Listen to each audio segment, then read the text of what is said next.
Welcome, Chris Parker. If you would, please let us know who you are, where you work, what kind of work you do. Yeah, thanks for having me. My name's Chris Parker. I do sustainability, climate action, renewable energy consulting, and I'm coming to you today from chilly Chapel Hill, North Carolina. And I'm sitting here because my kids have tests in their kitchen classroom, and my wife has the office, and I'm on the porch. Oh, it's better than getting kicked. I guess you are kicked out of the house, though, on the porch, Still on the property though. huh? That's good. That's great. Yeah. Wonderful. How long you lived in North Carolina for? 5 years after a dozen years in Manhattan. Fantastic.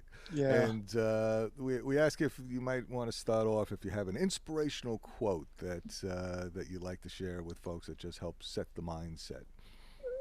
It's a very basic direct quote, but done by a hero of mine in Yvon Chouinard, which everyone knows is the founder of Patagonia, an environmental and business hero, and also a surfer and an ice climber, which are both things for me. But his quote is, "To do good, you actually have to do something," and Nice. that's it.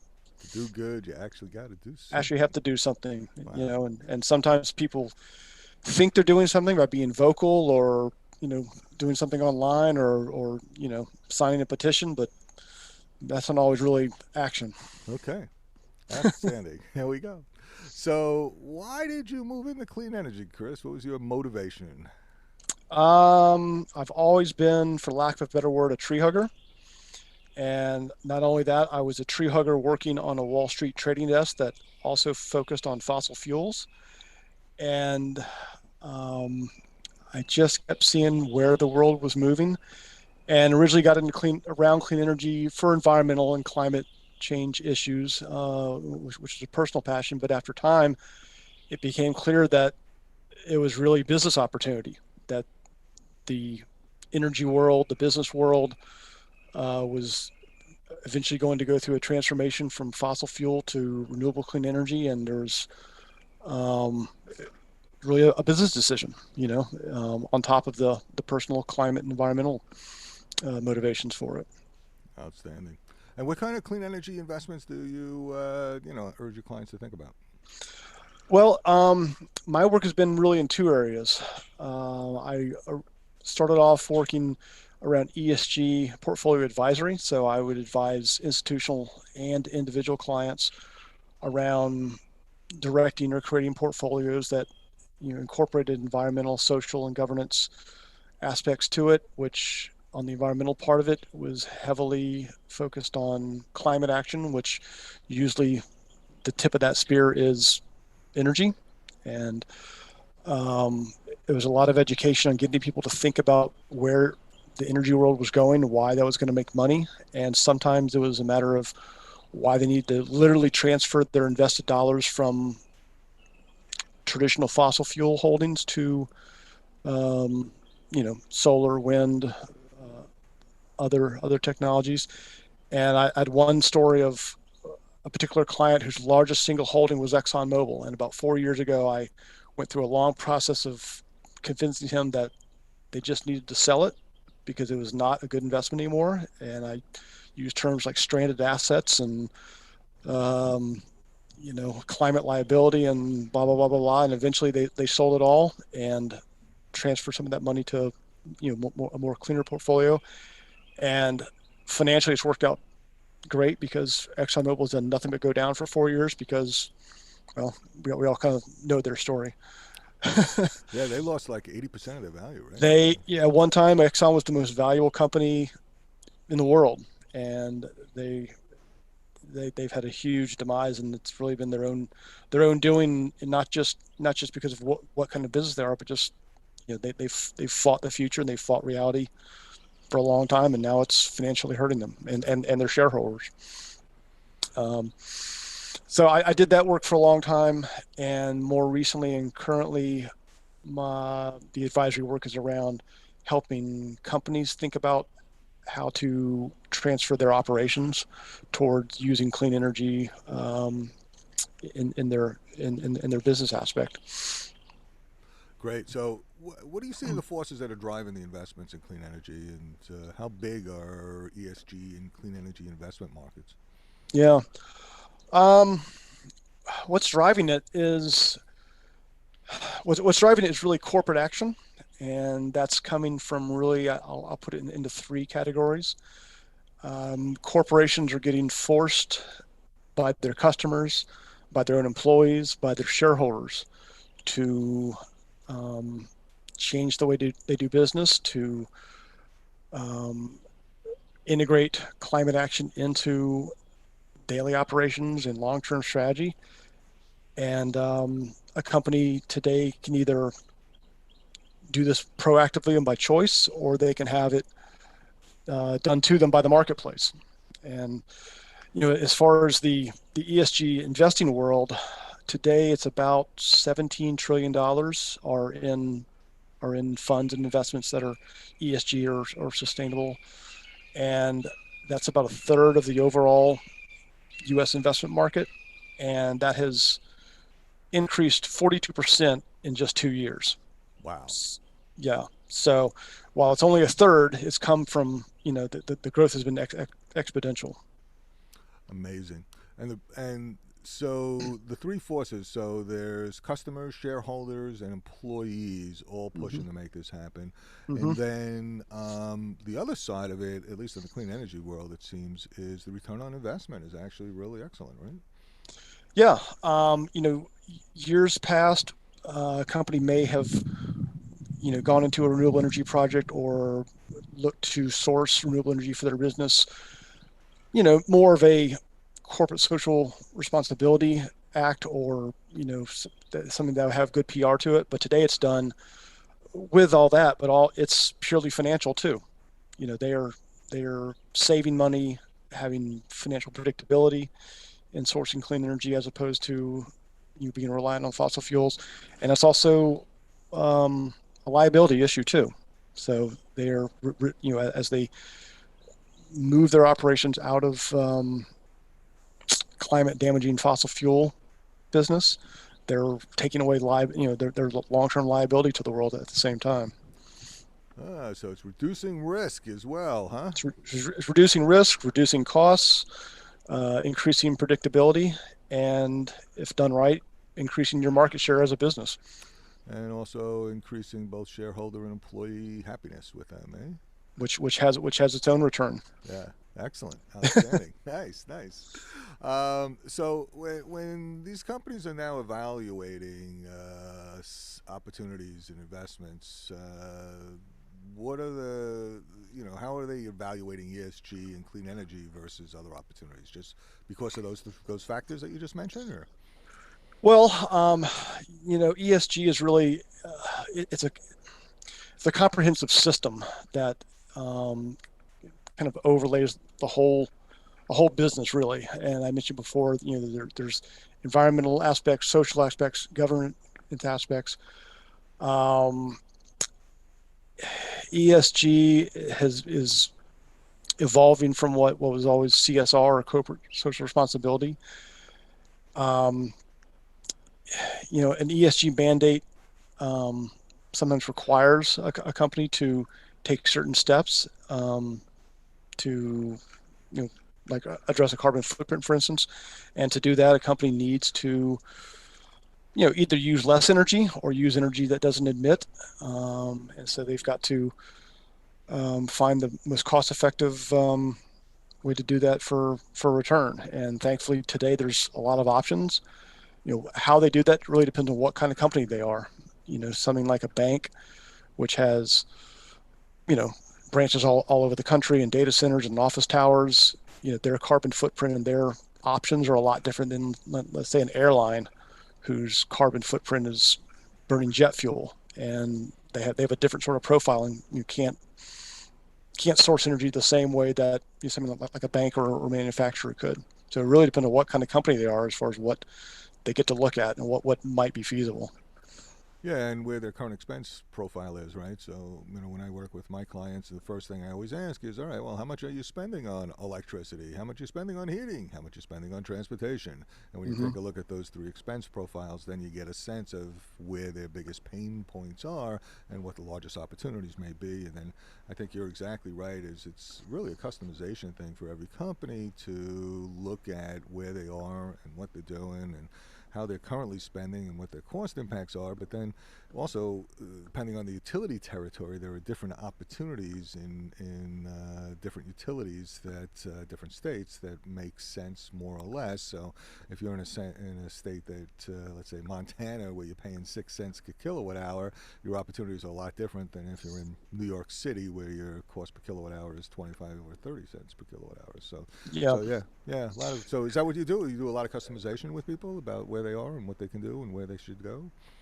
What I do is get them on the right track. I can't do I can't do everything for them, but Mm-hmm. again, kind of depending on what sort of corporate profile, what their geographic footprint looks like, what their emissions footprint looks like, getting them on a track to be able to make decisions either in the environmental markets with RECs and offsets, to considering direct procurement depending on where they are, or maybe a utility program, or if they're if they have the land or in the right um, spot in the country that has the right solar or wind resource, they can even consider a physical project depending on where they are. So um, what they can do depends, just like you said, it depends on where they are and who they are. Mm-hmm. Excellent. So, how do you see that COVID has affected all these aspects of sustainability this last year? Yeah. When the world shut down and COVID took a grip, the sustainability world and the renewable energy world also, was really um, concerned that this was really going to set everything back as far as the progress that was being made around this. But it's done the opposite. It's it's for just about every sustainability issue and ESG issue you can think of, it's accelerated the whole process and expanded everyone's thinking about it. And what I mean is, what used to be separate conversations around environmental issues or social issues are now part of the same conversation. And so, we've all realized that everything is a lot more interconnected than we used to think it was, you know, and the natural world and the business world are a lot more intertwined than we fully realized. And so, even something like COVID made people think about issues of like biodiversity and um, destroying habitat that's going to put people more in touch with wildlife and be exposed to more viruses like COVID is going to have future problems. And it got us to think about things along the clean energy world is how does clean energy and environmental justice connect? Which has been a serious issue for a long time in America.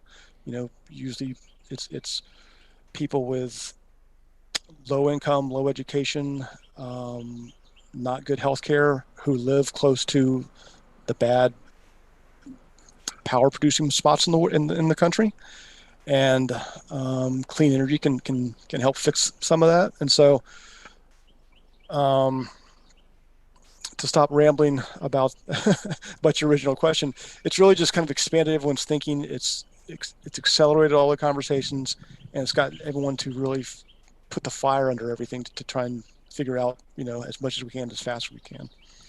Yeah, yeah. I mean, I think it's been there for a while, but absolutely, COVID has kind of accelerated all the conversations, and just the fact that clean energy. You're right. It's not only a global environmental issue. It's not only an economic issue. It's not only a jobs issue, and the fact that there's 3 times more people working in clean energy than in fossil fuels in the United States today. Yep. But it's also an economic justice issue for all the reasons you said, and even in addition, low-income communities of color are traditionally cited where there's high transportation and therefore high smog, which leads to respiratory illness, and then the buildings are older and they produce a lot of particulates, which leads to more respiratory issues. So there's a whole host of intertwined issues that clean energy really touches on, and that really gives so much promise for the opportunity to make this transition and just address all these societal issues simultaneously, which is really, I think, one of the most exciting things. So, great, fantastic. So, what challenges have you encountered? What kind of lessons have you learned, and what are you doing differently now than from those lessons there, Chris? Yeah. I'm sure for as long as you've worked around this space, the challenges used to be that talking to someone new about clean energy was could easily turn political, or it was just an environmental or a tree hugging subject, and lots of times someone who was working in clean energy just framed things incorrectly to the ear that was hearing it, and um, today talking about clean energy, just like you said a moment ago, it's a job discussion. It's a discussion about economic development. It's a discussion about health. It's a discussion about prosperity. And so, you know, what I've done today that I didn't do a few years ago is putting it in people's put it in people's personal pocketbook terms. And if you're talking to a policymaker, put it in terms of how this is a job growth subject, promoting clean energy and clean energy policy for their constituents. You know, don't do it to be green. Do it to make better paying jobs. that's Yeah, that's going to grow your tax base. You know, and so thankfully the clean energy world has advanced enough with the technology and the finances that those are everyday real conversations now, that it's not something that you've got to project it in 5 or 10 years maybe we can get to energy parity. It's already competitive. So yeah, and the great part is that not only are folks like E2, the environmental entrepreneurs that we're both state chapter directors of, yeah. documenting that there's 3 times more jobs currently in clean energy than in fossil fuels, but in addition, people are finding by making this transition to clean electricity, clean heating and cooling, clean transportation, that they're saving money. And one of the earlier podcasts we did was with a guy called Robigo, who documented as part of his studies of various groups that it's $5 trillion of savings that we can have if when we make this transition that we have to make environmentally for our kids and for Hmm. the future. It's millions and millions of jobs, but then it's also savings in the pocketbook. So you're absolutely right, Chris. It's a tremendous opportunity for economic growth and development as well as equity. Yeah. Um, just great. So for you, okay, I'm sorry. I'm going to cut you off because there's also another aspect to all this that people rarely touch on, and that's national security. Right. Yeah. Please. Yeah. And I started thinking about this a lot back in March when um, the price of crude oil just went to you know the basement, and part of that was done by our friends in Russia and Saudi Arabia, who purposely flooded the market with petroleum to help bankrupt some U.S. drillers, and it was effective. And you know, I watched that happen and thought that if that power was being used from a domestic wind or solar source, a foreign actor can't come in and weaponize energy to damage American national security. So um, the Pentagon knows this, and I've talked about energy with this a lot. But on top of everything else you just said, it's a national security issue at the same time. Yeah, and you're absolutely right. And actually, one of the recent shows was with Dave Belote, Hmm. who was an Air Force fighter pilot, then was a commander of Air Force Nellis Air Force Base. And Dave talked about how, yep, you're right. It's the weaponization of energy and the being able to use foreign oil against us in all the different various ways, shapes, and fashions. But in addition, on the climate disruption stuff, the Pentagon has since 2014 called this the mother of all national security risks, because not only are there the energy weaponization pieces of it, but you have at least 30 bases now that are being subjected to increased flooding Yep. and that have been hurting because of that. 2 hurricanes that did 1.5 and 4.5 billion dollars worth of damage to two different U.S. Military sites, and then the increasing flood levels means that hundreds of millions or billions of people are going to need to relocate, setting in place refugees and putting in place all these additional terrorist and threat multiplier effects. So Yep. yeah, you're absolutely right. The national security implications and are also a key component of everything that we're doing. All Yeah. right. Great. Thank you very much. Yeah, crazy, right? So, all right, let's go into a few different things. So, what do you think is one big unique tip, tactic, or tool that a lot of people need to know, but they don't have any clue about right now? We call them a value supernova. Yeah. Um, to me, a technique that was taught to me a while back that I try and apply really to everything, but you know, in the world of energy transformation in business, it's becoming more and more important is um, practicing empathy, and as we're working on everything that we've talked about, meaning that everyone that you're trying to do business with, everyone that you're trying to help change policy with, everyone that you're trying to help make another new business decision, it, everyone's fighting a battle that you know nothing about. And taking a step back from your position and try and through an empathetic lens, look about where their needs are in the whole business and energy equation, and try and come at it from that angle as opposed to what you're trying to achieve. Great. And and I think a good example of this is, I've been really connected with a lot of people working in NGOs and environmental organizations who, often rightfully so, are very hostile towards the fossil fuel industry. And a message I keep trying to put out whenever I'm in these discussions is look at these companies as future partners, because that's what we really have to do. If we really want to accomplish what we need to accomplish with a global system transformation, everyone's got to benefit, everyone's got to play a part, everyone's got to help solve their own personal solutions. People need jobs, people need to pay bills. um, try and view all this in someone else's shoes who maybe is not quite as far along as the on the curve as you are. It's a really great point, and I absolutely agree with you. And look, none of us are perfect. We're all somewhere on this spectrum. There is nobody in this society that's 100% clean, green, and able to survive without the Nope. rest of everybody else. We're all interconnected, And so, yeah, I think you're absolutely right. That empathy is really critical. In a show that we did a month or so ago, we had some folks from Massachusetts from the Home Energy Efficiency Team, HEATMA of Massachusetts, and one of the things that they've done, which was fascinating, was they looked at the natural gas industry, and I was blown away that natural gas is pipelines that are 200 years old, if you can believe such a thing. They're pipelines that are around since Lincoln's time, right?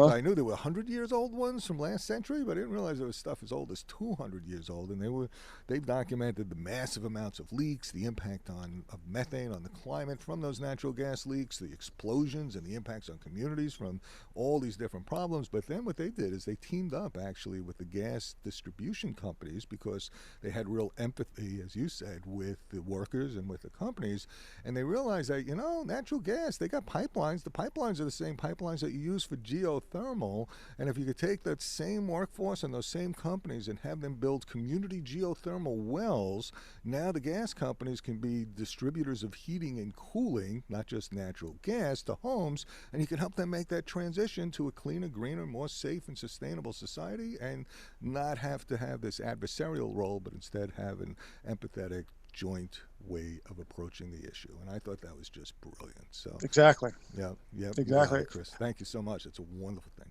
All right. Well, most of us, when we've gone through our different careers, we've had some worst moments that, in those deepest, darkest, horrible times, a light bulb eventually went off, and we learned something that changed our careers and changed our life and took us onto a little different path. And if you would be so kind to share what your worst moment might have been, Chris. What you got? Uh, well, I'll tell you a career changing moment, I think, was I worked as as an energy trader in New York City. And when Trader, by the way. not trader, yeah, trading energy for in the marketplace. Right. And I was there when Hurricane Sandy hit, and it was of course disruptive, but I'm a native Floridian who grew up around the subject of hurricanes, and in Florida or a lot of the South, it's just kind of a hurricane hits, things get messed up, and we move on down to before. But the the scale of the disruption in New York City when that hit, and it was rightly called a superstorm, really changed a lot of people's thinking, and my own included. And so I started thinking about um, what what am I going to do for the rest of my time to help try and solve some of this problem, because it's only going to get bigger and badder. And it was also about the time where I had my first child, and that again even amplified the perspective of it. And as a result, I left Wall Street and started doing nonprofit work for a few years around climate change and sustainability and renewable energy before coming back to the finance world. But it kind of created such a shift in my own in my own psyche to kind of eventually get me where I'm doing now. Yeah, yeah, yeah. I mean, that's the thing with climate change is we're going to see more intense and more frequent extreme weather events. So it's fascinating that that was the one that woke you to a different perspective, huh? A hurricane in Manhattan, yeah. Yeah, hurricane in Manhattan, right? All right. Well, we're going to enter into a Pulsar round, which is where we ask you a series of questions and look for your short, succinct, and mind-blowing answers, sir. Okay, Are you ready? We'll see. There we go. All right. Well, what's the best advice you've ever received, Chris?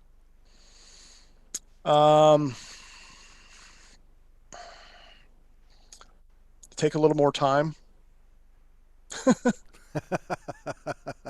Take a little more time. Take a little more time. Yeah. Um, you know, it's easy. Take a little more time and make it and do it smoother as opposed to just doing it fast.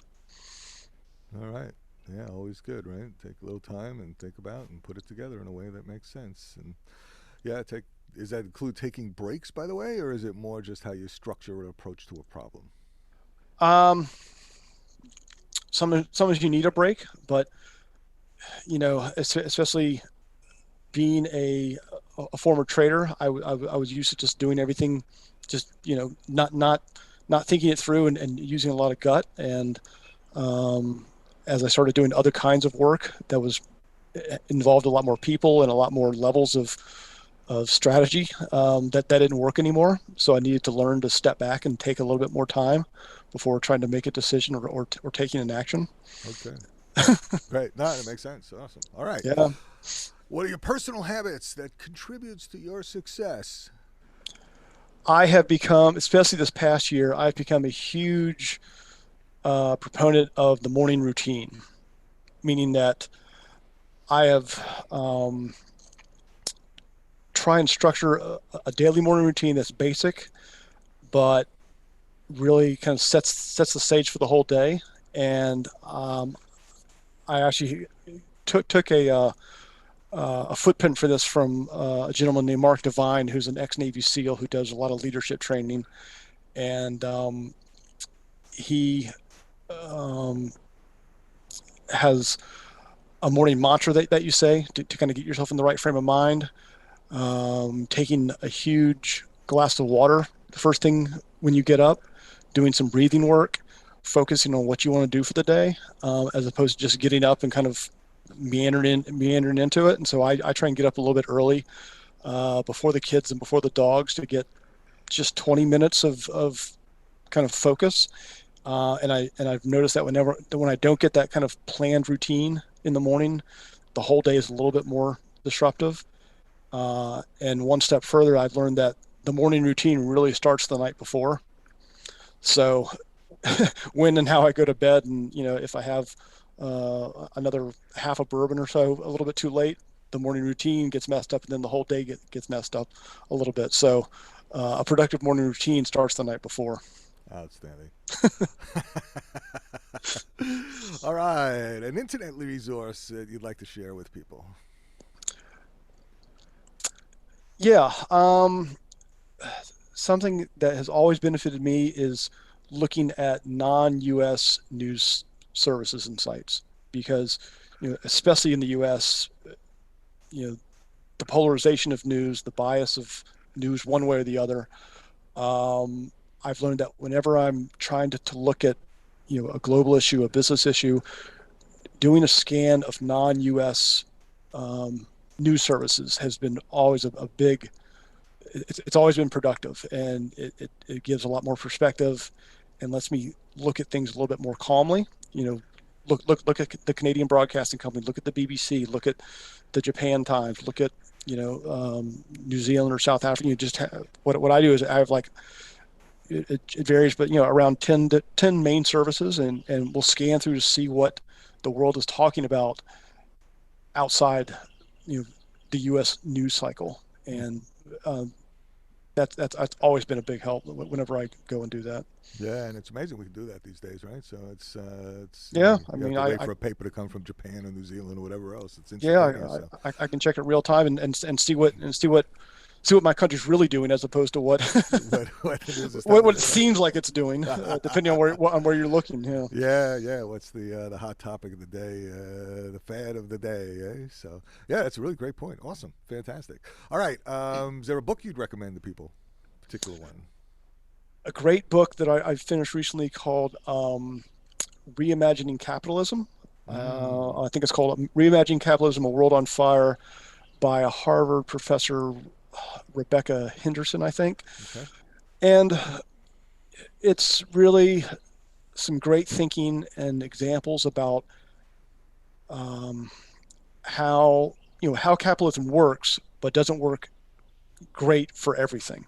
Mm-hmm. eh, You know, and how we can restructure it, rethink it, make it more inclusive, make it more a little deeper, make it price the world more accurately, like including forever business has been done not giving the right price to natural capital, you know, Mm-hmm. not properly pricing water, pricing biodiversity, forests, which are all um, which all impact business and the economy. And yeah, so her book's been really helpful for kind of strategic thinking.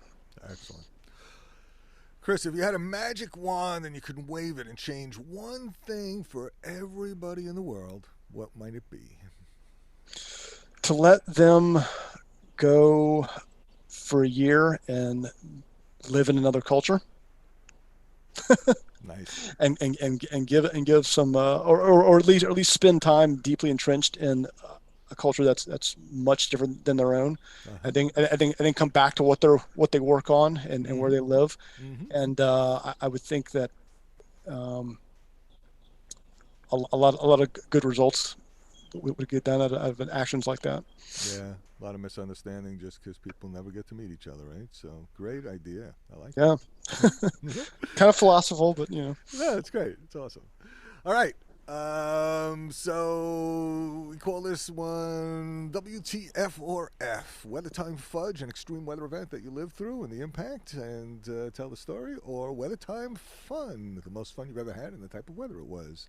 And I guess you've already mentioned Sandy. I don't know if that's going to be your yeah. fudge story, but it's more of the extreme event and what you lived through, and what I guess that was the one. Is that the one you want to tell, or If it would be if I didn't already use it, I would use please? another small example that I still try to apply. So before having children, I did a lot of alpine climbing. So I travel around and do climbing trips around different places. Yeah. And one time I was caught out. Me and my partner were caught out in a boulder field, and even though we weren't doing a big climb, we went ahead and took our helmets and our shell jackets, even though we really didn't think we should need them for the day.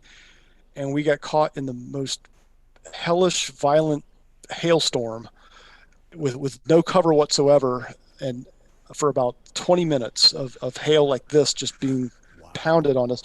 And because we had our helmets and our jackets, we just completely made a little pot out of ourselves and sat through a 20-minute hailstorm. Where if we wouldn't have had, where if we wouldn't have been diligent and taken the equipment that we should have had, which we did have, we would have really suffered. And so that lesson made me um, made me always go back and take a little time, be diligent and go through the right steps you need to take to make sure that you're going to be safe and that you're going to make the right business decisions. And so that one little event made me rethink, being prepared and being diligent. All right. Wow. Oof. That's a pretty intense one. I'm so glad you took the time beforehand and were prepared. Are Yeah, you a Boy yeah, Scout, by the way? Always be prepared, or yeah. That there we helped. go. No doubt. All right. Well, what's the one thing you're most energized about today, Chris? The possibilities for what we have in front of us in working around energy, sustainability, climate action, conservation. Um, as tough as everything has been recently, and as tough as some of these challenges are, there's just such tremendous opportunity to you know, use skills that you have, use the motivation you have, find people that want to work on this stuff with you, and um, just put what you're doing in motion. And there's just such great opportunity over the next decade to get everything, everything we've touched on, um, to move forward. So I'm just excited about the opportunity that we can create here. Fantastic. Yeah, they say in every crisis there's an equal and opposite opportunity, right? So yeah, Yeah. it is amazing. I think. And if you don't do it, somebody else will. Yeah, right. Right. All right. So grand finale. Want the piece of parting advice, and if you want people to get a hold of you, the best way. I my company consulting website is kingfisherparker.com, and I'm on LinkedIn, Chris Parker at Kingfisher Parker, and my Twitter handle, which is NYC Wildlife. NYC Wildlife. NYC Wildlife. And anything that you wanted to cover, or a piece of parting advice, Chris? I'll go back to the Yvon Chouinard quote. To do something good, you actually have to do something. To do So something good, you got to do something. All take right. just take an action. Take an action. Absolutely. Well, Chris Parker, thank you so much for taking the time and sharing your insights and wisdom. Really appreciate you coming on, man.